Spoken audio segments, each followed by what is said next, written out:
You will often find them sitting silently in a crowded room. To an observer, the person is simply there, physically present, yet socially dormant and seemingly lost in a daydream. Inside, the quiet is deceptive. The mind is currently running at peak capacity, assembling complex mental models out of the surrounding noise and connecting 1,000 variables in real time. They are deciphering the underlying architecture of the space. This internal focus is an active state of mapping how the world is built, rather than simply moving through it. This high-speed cognitive engine requires total physical stillness to maintain its calibration. Silence is the signature of the INTJ at work. Introverted, intuitive, thinking, and judging. The architect personality type makes up a tiny fraction of the population, yet they are responsible for building the most complex technical and strategic frameworks in existence. When an event occurs, the INTJ looks past the immediate facts. They calculate why it happened and project the system's trajectory to see where it is going next. To understand the architect, we have to look past the typical personality traits and instead perform a teardown of the mind as a mechanical pipeline, a specific high-performance operating system. The INTJ is driven by a constant mechanical need to map the hidden structures of the world and predict their eventual outcomes. The system begins with the inputs gaze. To the architect, a new environment is a field of scattered, disconnected information that must be organized. They move away from individual data pieces, searching for the structural web that forces them to connect. This pattern recognition applies everywhere.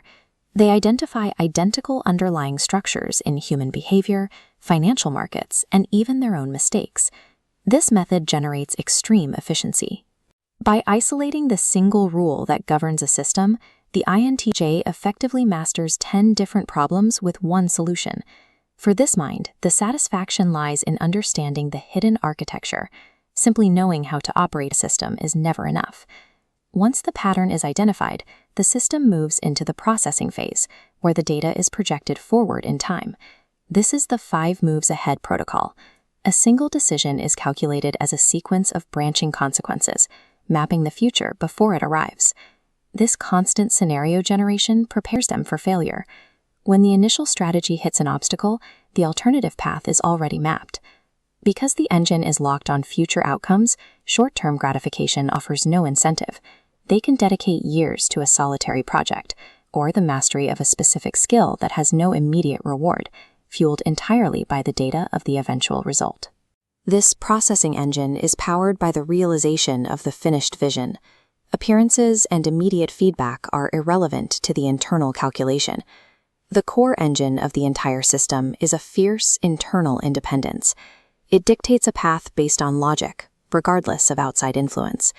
This creates an immediate intolerance for arbitrary traditions, inefficient bureaucracy, or rules that exist simply because they have always been there. Socially, the architect optimizes for depth. They reject the high-frequency interaction of superficial circles in favor of a small number of authentic, highly selective connections. The common assumption is that the INTJ's logical focus indicates an absence of emotion. In reality, they experience intense emotion, but the mind immediately attempts to parse it. Raw feelings are sliced and contained within geometric grids as variables. This creates severe internal friction when they encounter human variables that cannot be optimized or explained through the current dataset. The architect's mind requires a high threshold for what it considers meaningful, dedicating its full processing power to depth while ignoring the superficial. But every high-performance system inevitably has a bottleneck. The architect's primary strengths are also the source of their vulnerabilities. Their fierce independence can easily calcify into total isolation. Analytical confidence often turns into a rigid, impenetrable stubbornness. This is the exhaustion of the optimization loop. Every project, every relationship, and even the self are viewed as flawed systems requiring a constant stream of upgrades. Logic fails in this state.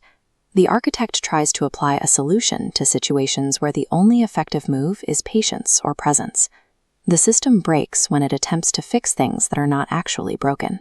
Maturity for the architect begins with the realization that certain biological data points, human emotions and relationships, exist outside the bounds of optimization. Integrating emotional intelligence does not mean abandoning their logic. It means accepting emotion as a valid, non-linear form of information the system must account for. There is a moment where the analytical engine powers down. The data streams dissolve, leaving the individual to simply experience the environment. The architect's ultimate triumph is realizing the system was built to navigate reality, not replace it. Success is the ability to exist in the world they spent so long trying to understand.